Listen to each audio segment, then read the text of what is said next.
Welcome to Lakota Lands, Lakota band of the Sioux tribe, once inhabited the northern Great Plains of the Dakotas, Wyoming, Montana, and beyond.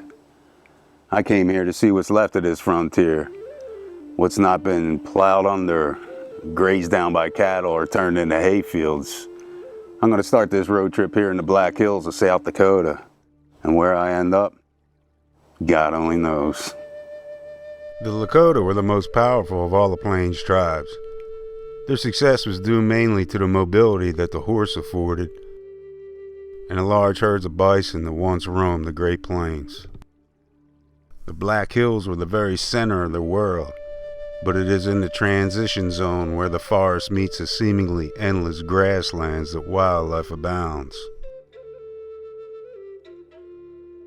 and the diversity of game animals is plentiful.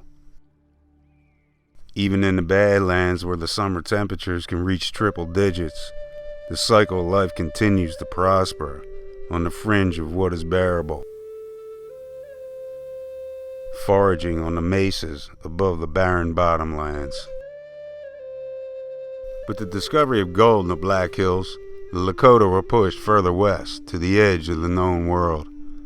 The Cloud Peak wilderness of Wyoming's Bighorn Mountains afforded a refuge with game, good water, and timber for shelter.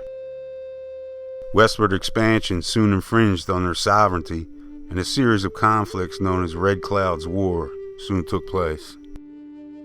At a site called Fetterman's Massacre, a lieutenant named William Fetterman once boasted, "Give me 80 troopers and I'll ride through the entire Sioux Nation."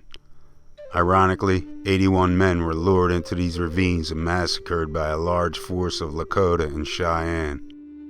The conflicts continued into Montana territory, where the most famous battle of all took place, along the Little Bighorn River.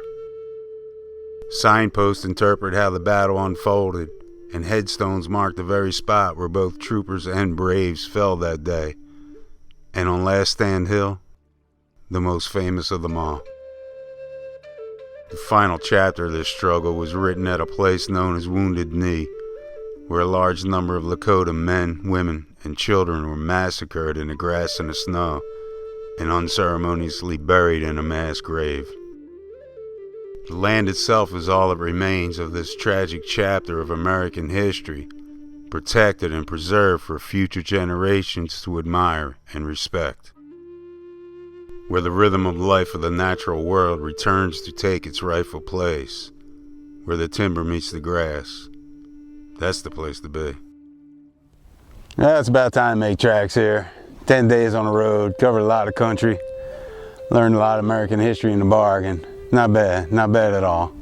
I'd say that's a pretty good road trip. I hope you enjoyed the scenery. Till next time, happy trails.